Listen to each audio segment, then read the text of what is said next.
Well, I thought we'd have on the show today Chris DeVito, Director of Outreach, Iran 180. And delighted to have you on the show again, Chris. How are you? Great to be back, Rita. I appreciate all that you're doing talking about these issues. They're important for people to hear about and to understand better. Yeah, absolutely. And I think, it was a powerful reminder. I mean, I was thinking back, of course, at the attack on the barracks. Of course, we were always sort of talking about Iran. I mean, we remember the hostage crisis. We remember all these other things that was sort of pre-9/11.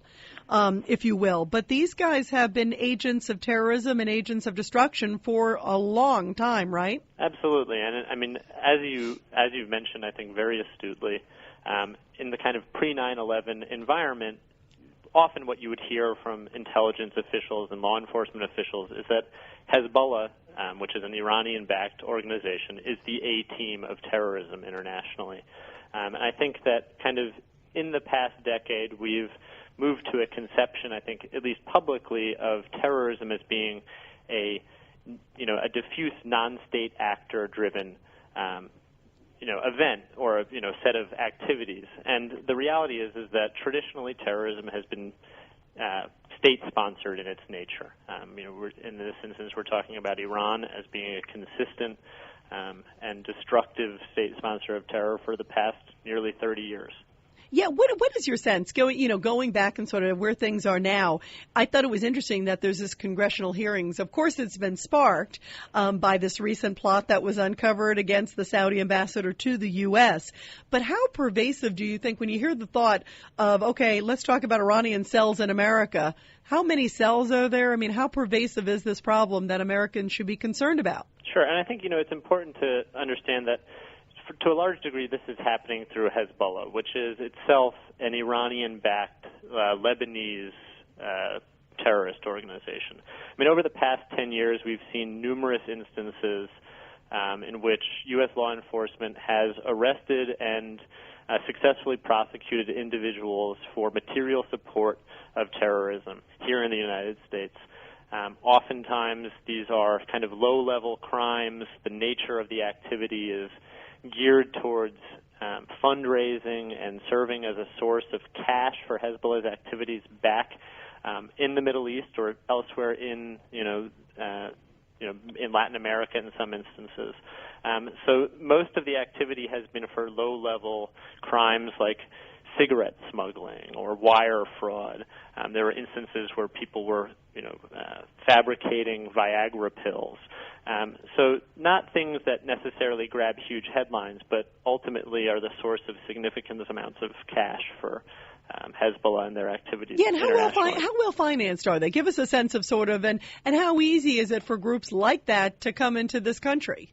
Well, I mean, I think that, the presence of these operations exist in principally Lebanese diaspora communities. And, it's important to understand that the vast majority of individuals in these communities are not supporters of this activity, but there are individuals who do partake in this type of stuff. One of these rings that was busted, I believe in 2006, I think the FBI said that about $8 million had been raised over 3 years for Hezbollah activities. This is simply through cigarette smuggling, driving cigarettes from North Carolina to Michigan, where they could make a little bit of extra money. Is that considered a ragtag? I mean, $8 million is a lot of money, but is that considered ragtag in the world of terrorism, driving cigarettes? It sounds a little pedestrian. Oh, it's somewhat pedestrian, but I mean, this is a significant amount of cash that can be used to, fund a range of different types of operations that Hezbollah is engaged in. I mean, Iran supplies much more significant amounts of cash directly to Hezbollah in Lebanon.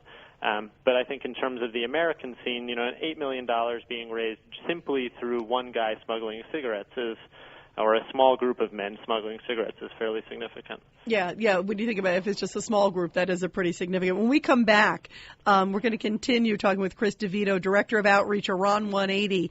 And I want to talk with you, Chris, about some of the comments that came out today. The chairman of the committee, Congressman Mike McCall, was asked sort of what should be taken off the table. Is there anything?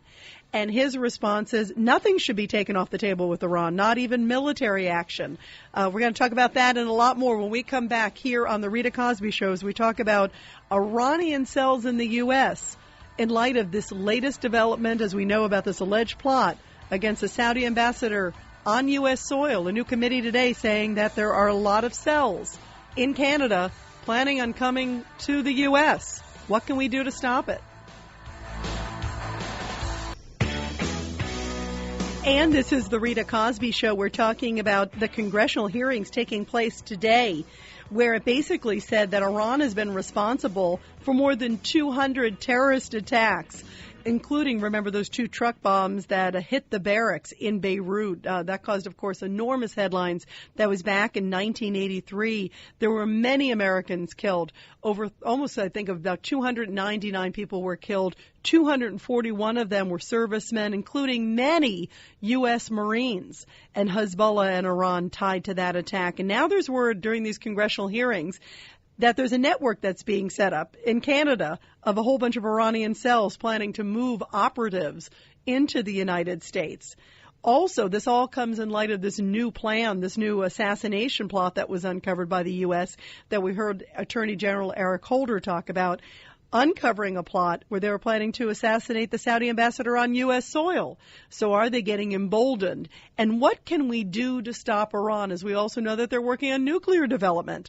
Well, today, the congressman, the chairman of this subcommittee there on Capitol Hill, Mike McCall, came out, and they were saying to him, what can we do? Is there anything that we should do to block Iran? Is there anything that we should take off the table? And he said, you know what? No, there's nothing that should be taken off the table at this point. And he said even military action should not be taken off the table. Well, we continue now with Chris DeVito. He's director of outreach for Iran 180. Chris, what's your reaction when you hear, Congressman McCall saying, you know what, maybe we shouldn't rule out military action? Is this, is it you need to put the hammer to these guys, or at least let them know that it's still there as an option? Well, I think as a matter of principle, it's always correct for the United States to keep all its options on the table. It's not the business of the United States Congress or of, our national security officials to be ruling out potential courses of action, that are and have to be based on circumstances. So the circumstances could exist where, a military confrontation was the appropriate course of action for the United States. Yeah, so do you think we would ever get to that point, or is that just sort of talk at this point? Well, I think, that we've been employing a range of actions in regards to Iran's nuclear program, say, recently, that, do constitute an escalation and do constitute, a more robust set of behaviors on the part of the United States. Your listeners may have heard about this Stuxnet virus. Yeah, what is that?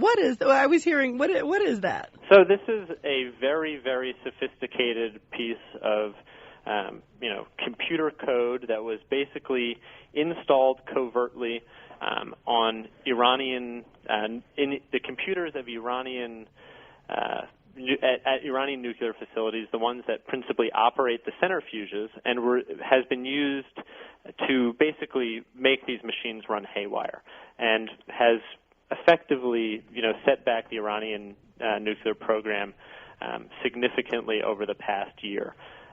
It's widely believed that this was a joint operation of the United States and Israeli intelligence, and it's one of the kind of covert steps that's been taken by the United States and its allies to, set the Iranian nuclear program back. It's not a military step in and of itself, but it does constitute, taking, I think, innovative and different approaches to changing Iranian behavior and affecting what they're capable of achieving. And do they need to be told that there's going to be something serious and something heavy against them? Do they need to, it's like almost a young child that you can't give them too much rope? Well, I think, this has been an issue with the United States and Iran for, nearly 30 years. We have been going back and forth, I think, covertly in some instances, and in other instances much more openly in terms of the conflict that we've had with them. This is a regime that, is ideologically predisposed towards, hating the United States of America, and it's been a source of a great deal of conflict, between us and them. Yeah, it certainly has. I think it is certainly a huge issue and a huge concern. When you're looking at everything right now, Chris, on the landscape. Are you optimistic that anything could be resolved here, or do you think that we're just sort of heading to an impasse at some point, that it's soon going to hit the rubber to the road and something's going to happen with us and Iran? Well, I mean, I think that we can always be hopeful that our allies will start taking concerted action.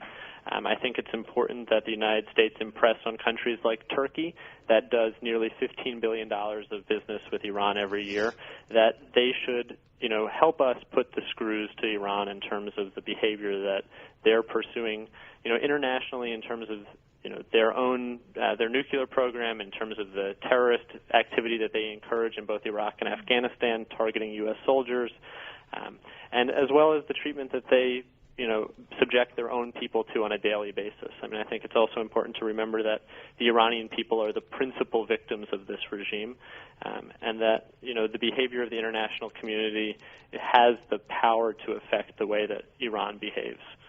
Yeah, and do you think, now you bring up Turkey, by the way, I just came back from Turkey not too long ago, and Turkey has a fine balancing act. I mean, Iran's its neighbors, and on one hand, they're working together and fighting their own different terrorist groups that they have against themselves. It's kind of an interesting dilemma. And then on the other hand, they're telling them to wait, you got to shape up.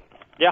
Well, I mean, I think that for the Turks, they do have, a common strategic interest in, suppressing Kurdish nationalism, something that I don't really think that the United States shares with either party.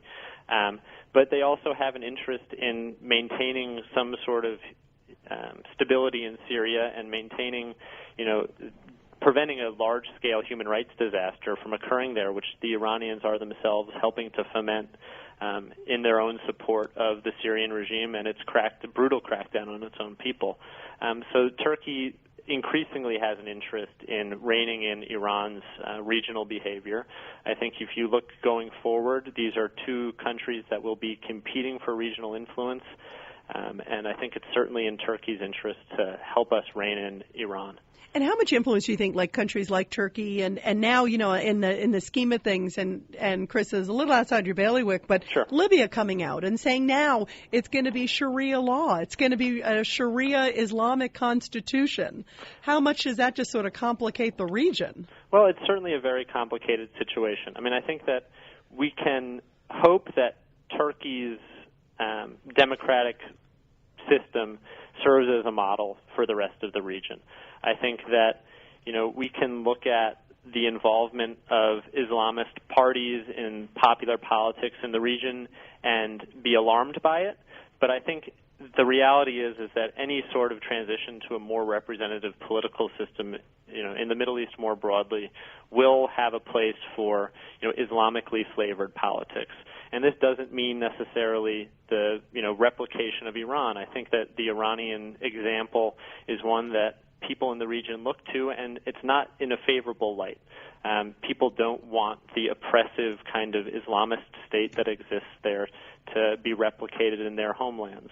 I think that they look at a place like Turkey that even when there is an Islamically oriented party in power, still affords its people a level of freedom and access to democratic institutions and a modicum of justice that they would rather model themselves on. Yeah, no, that seems to be the case. I mean, and let's hope. The only thing is that is a big concern when you're seeing somebody in that region and somebody that we go in, and we get rid of Gaddafi, we do all this work. It's like, for what? I agree with you. I mean, I think, that this is certainly not an unmitigated good, and that it's a concern that we have to, take seriously going forward. But in the end, democratic transitions, always take a leap of faith. And I think at this point we have to do our best to guide some of these transitional governments towards open and democratic systems, even if that means having to work with people that we might find distasteful in their worldviews. No, I agree. I think it's a fine balancing act. Chris, thank you very much.